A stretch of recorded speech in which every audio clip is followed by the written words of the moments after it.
Hey guys, welcome to your Year 11 GCSE Geography online lesson resources. Now, this is going to be brand new for both of us. We're going to just have to see how it works and do our best.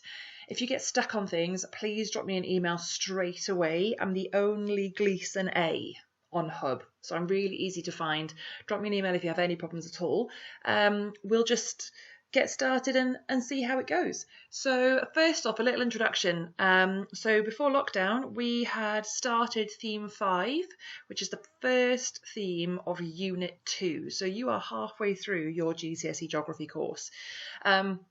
We had done the first couple of lessons where we talked about the natural causes of climate change, the shape of the Earth's orbit, the eccentricity, the obliquity, the precession. We also talked about the aerosols in volcanic eruptions. We also talked about sunspot theory. So we talked about the natural causes of climate change that have been happening for thousands of years.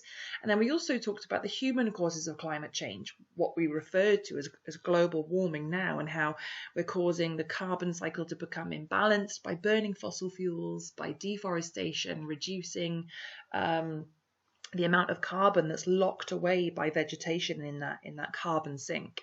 So we talked about man-made and natural causes of climate change so far. Now, what we're going to start with this lesson is more about climate and weather, what actually causes our climate types on our planet and our day-to-day weather. So just before we get started on that, a little bit of an introduction. So we're going to pick up where we left off with theme 5, like I said. So we're picking up from more of the weather element.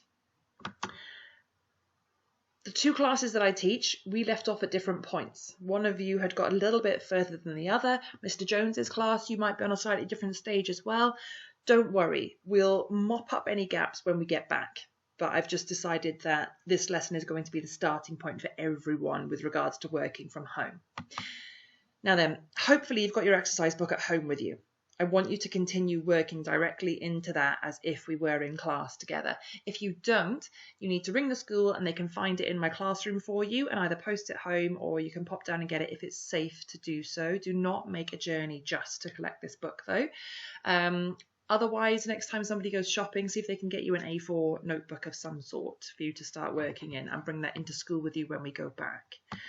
Also, when it comes to equipment, you're going to need with you in an ideal world, similar to what you'd be using in class. A pen and a pencil, certainly. You're going to need colours at times as well. Don't worry about highlighters, that's not an essential. You can always underline in colour instead of highlighting. Scissors and glue in places as well, which brings me on to printing of resources. Now, I will be referring to resources as we go through some lessons that are attached to each lesson for you to print out if you have a printer at home. If you don't have a printer at home, please don't worry about it.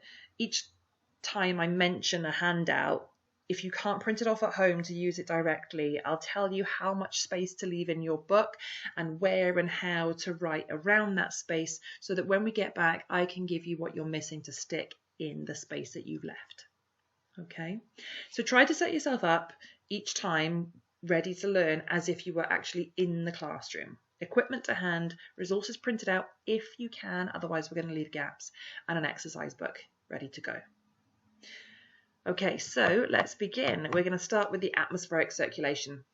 If you've done this lesson, don't redo it, but certainly this should be helpful for revision. If you haven't done this lesson, then on the very next blank available page in your book, pause this video here a moment and put down the title, The Atmospheric Circulation, please.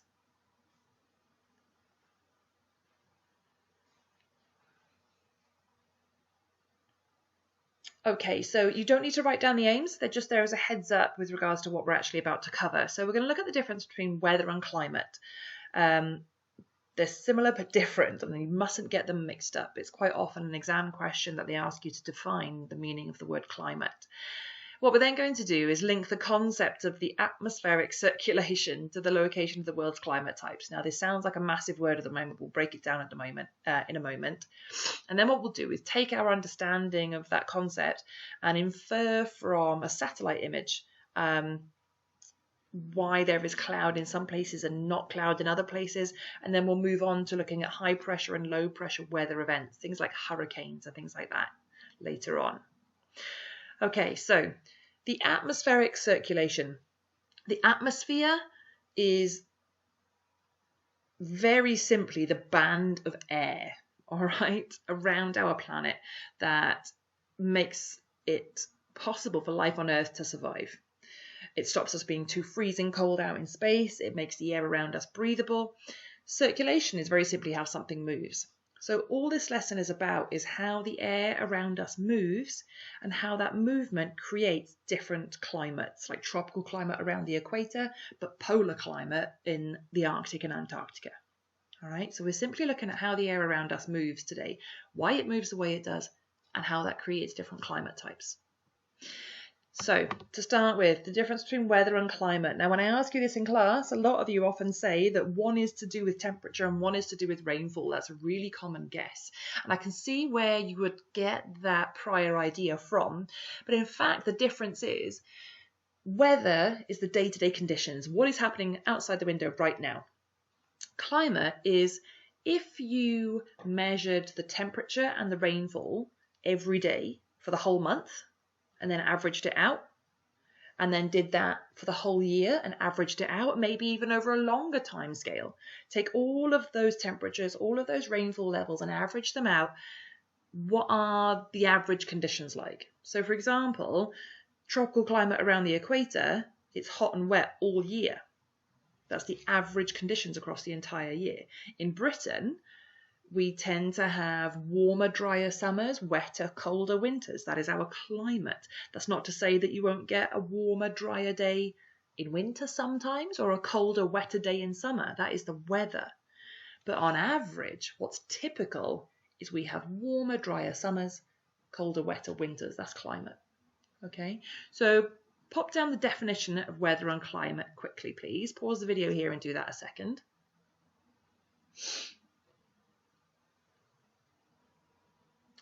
Okay, so it's the climate concept that we're going to focus on. Why do we have tropical climate around the equator? Why do we have the kind of climate that we have in Britain where we have it? Why is the North and South Pole so freezing cold?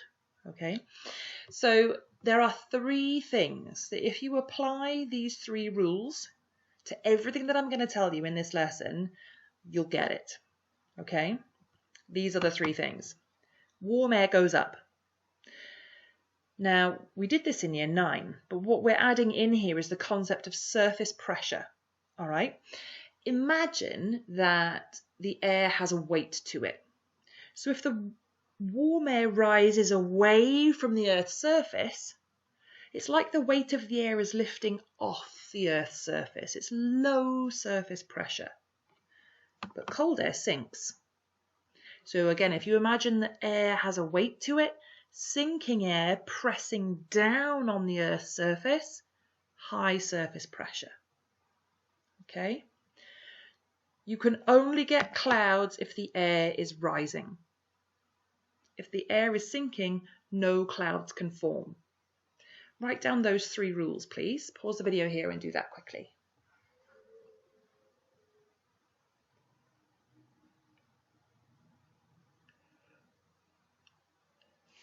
Okay, so next thing I'd like you to do, take at least half a page worth of space. All right.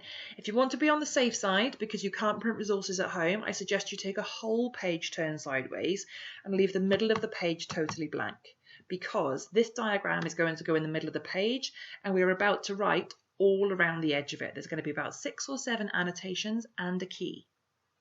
So if you are able to print this out at home and you have it to hand, cut and stick it in the middle of a page with room to write around it. If you don't have this printed out at home, leave a gap in the middle of a sideways turned page. All right.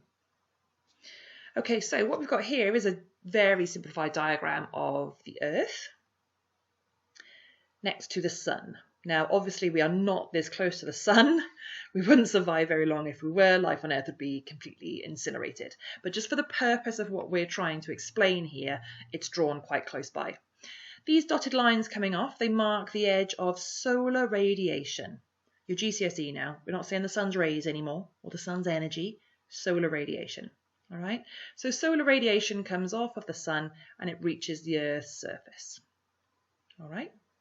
Now then, the important thing is the curvature of the Earth. All right? So if you imagine where the sun is shining on the Earth at the equator, it's hitting the Earth at a really flat angle. So this amount of radiation is concentrated on a small area. Concentrated means it's stronger. The further away from the equator you move, either to the north or to the south, obviously the Earth curves away from the sun. And what that means is exactly the same amount of solar radiation, look, same amount. When it reaches the Earth's surface, because of the curve, it's spread over a much larger area. It is less concentrated, which means weaker. Okay? So first off, why is it so hot around the equator? It's because the sun's rays are more concentrated here, because they're hitting the Earth at a really direct angle. Almost head on, if you like. Now then, what that does is it warms up the ground. Now, the sun does not warm the air. The sun warms the ground, and the ground heats the air. The ground acts like a little radiator. It absorbs the warmth from the sun and releases it to the air above it. So when the sun is concentrated at the equator and the ground gets really warm, that warm ground warms up the air. And remember that first rule, warm air rises, and rising air will make cloud, so it will rain. Now we call this belt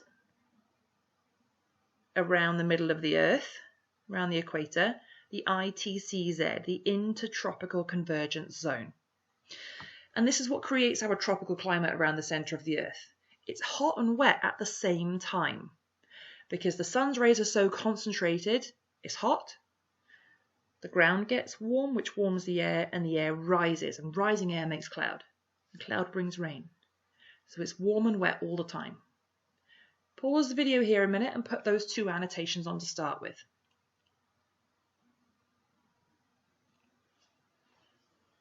If you don't have this printed out at home, then you're just writing these annotations around the edge of the page.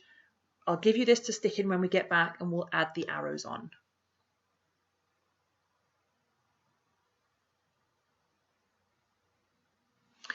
Okay, so if you imagine what happens next is where the ground got warm and it warmed the air, so the air has risen, the air can't carry on rising out into space. It reaches the top of the atmosphere.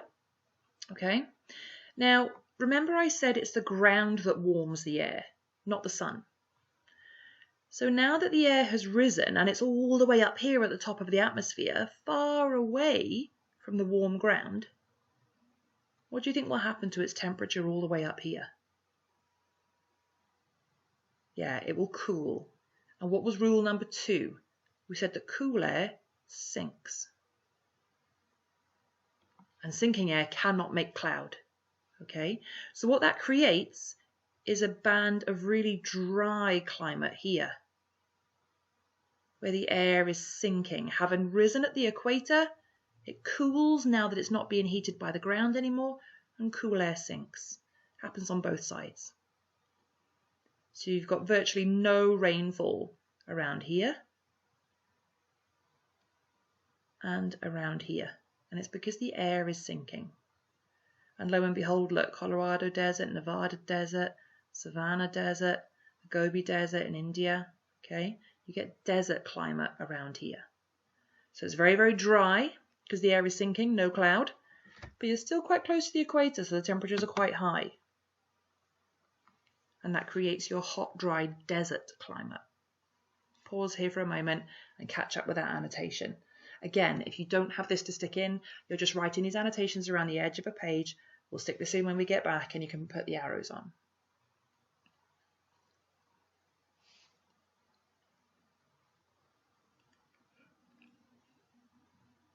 Okay, so let's step all the way outwards to the North and South Pole, to the Arctic and Antarctica. So as I explained earlier, what's happening is the same amount of solar radiation is reaching the Earth's surface across the entire planet. But because of the curvature of the Earth, the same amount of radiation has to heat a much larger area. So it's not as concentrated, it's far weaker, so the ground will stay cool. Now remember I said it's the ground that controls the temperature of the air. So if the ground is cool, the air is cool. And what does cool air do? It sinks. Okay. Sinking air cannot make cloud. So what you actually have created here at the top and bottom of the Earth is a very cold climate because the sun's rays are so spread out. You're far away from the equator.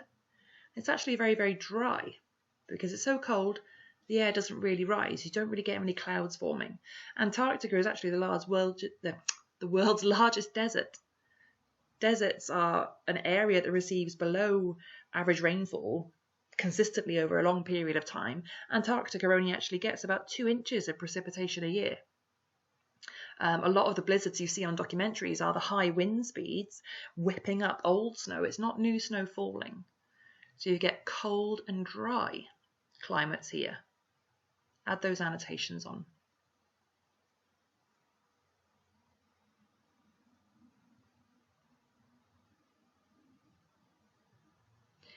Finally, we've got our climate. So here we are. We're kind of a little bit more than halfway, but between freezing cold up here, hot and wet down here. Okay, so we've sort of got this in between mild temperatures, quite a bit of rain in the winter, but not too much in the summer. Now, why do we have that climate? It's controlled by something called the jet stream. Now, the jet stream is a very unreliable, unpredictable band of weather that exists around here, and it's quite unstable because what's happening is where the cold air has sunk in the Arctic, because the ground is cold, so the air is cold and it sinks, it starts to come southwards across the planet this way, over the Earth's surface. Meanwhile, from the desert band of climate, this air that's been heated in the desert region is coming this way. Now, warm air and cold air, they don't get on, they don't mix. Instead, what happens is where they meet, this air, cold coming this way and warm coming this way, they will clash and they rise. Rising air makes cloud, doesn't it? And that's why we get so much unpredictable rain, because we've got this warm and cold air kind of arguing and being very turbulent and creating clouds where they clash and rise. And our temperatures are somewhere in between. We're not too hot, not too cold, because we're somewhere in between the too cold and the too hot. All right? So that's what's happening there. It's the fast-moving band of air here, where the Arctic cold air and the desert warm air clash and rise, and it kind of sucks air up with it, and rising air makes cloud. Okay. The final thing we're going to add to this to just visually support our understanding is some colours to represent the bands of climate. All right. So here's the key we're going to work with. Tropical around the equator. Tropical climate is hot and wet all year round. There's not really any seasons. All right. And that's where the sun's rays are concentrated to make it hot. And that heat warms the ground warms the air, warm air rises, rising air makes cloud, it's going to rain. So it's wet at the same time as being hot.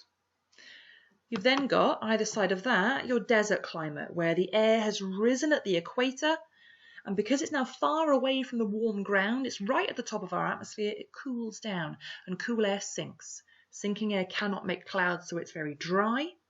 But the temperatures at the surface are often still quite high because you're quite close to the equator, so the sun's rays are still quite concentrated. All the way out to the edges, your polar climate. The sun's rays are spread out, they are weaker, so the ground stays cold. Cold ground means cold air. Cold air sinks. Sinking air means no clouds. So this climate is very, very dry and very, very cold because the radiation is spread out and is weaker. Finally, in the middle, there's us. Now, our climate is called temperate climate. Do not write temperature climate. We'll have a falling out. I see it so commonly, all right? I can understand why, because obviously they're very similar words, but it's temperate. You can see it there in the key. And we're kind of like Goldilocks. We're sort of in the middle somewhere, just right, not too hot, not too cold, because the sun's rays aren't too spread out or too concentrated, because we're about halfway between the equator and the Arctic. a little bit further than halfway, but you know what I mean. And we get that intermittent, quite unpredictable, sometimes heavy rain because of the Arctic air coming down that's cold and the desert air coming up that's warm, and they clash and rise to make the jet stream. Now, this is quite a complex concept. We did do it in year 9, but if you need to rewind this a minute, go over what I've just said again. Make sure that your page in your book looks exactly like this slide here, unless you don't have the handout yet, in which case you've left a big gap in the middle and you haven't coloured anything in yet. You've just got the annotations around the edge of the page, maybe the key ready to go. And I'll give you the diagram when we get back to class. So pause here a minute, digest all of that a second, make sure that your page looks like this.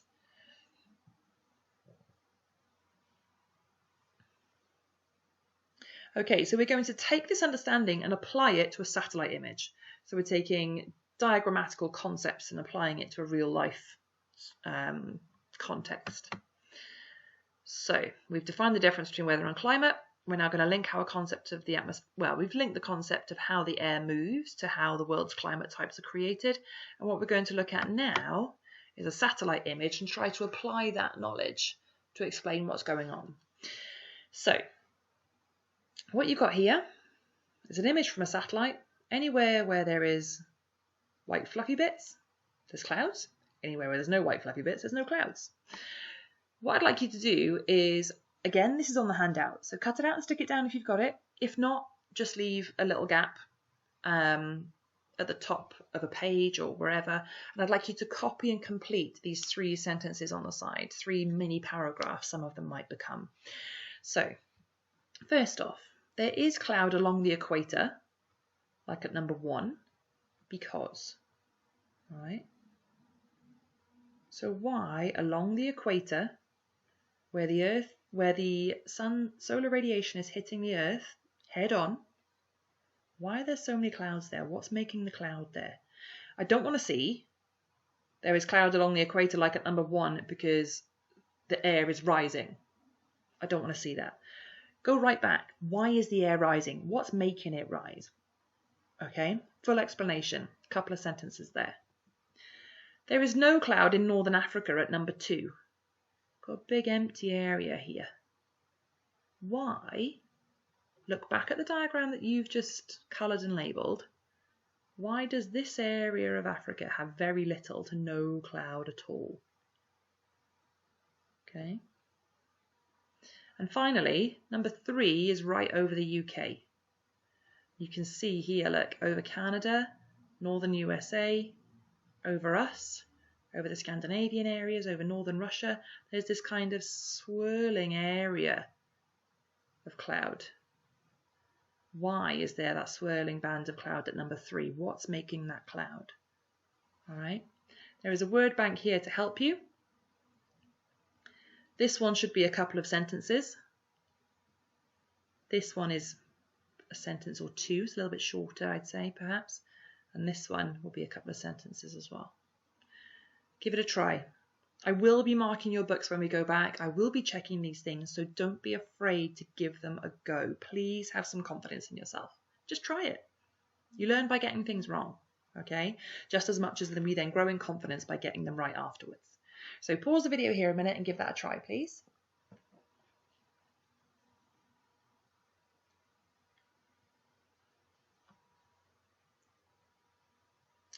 Okay, so that is the end of lesson 1.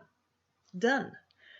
Really well done. If you've managed to get a handle on any of that and get that done and you're happy with it, you're doing really well. It's very difficult to learn in this way.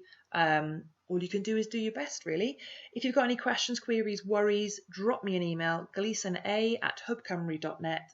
I'll get back to you within a couple of days maximum. I've got my emails open almost every day, so I'll get right back to you as soon as I can.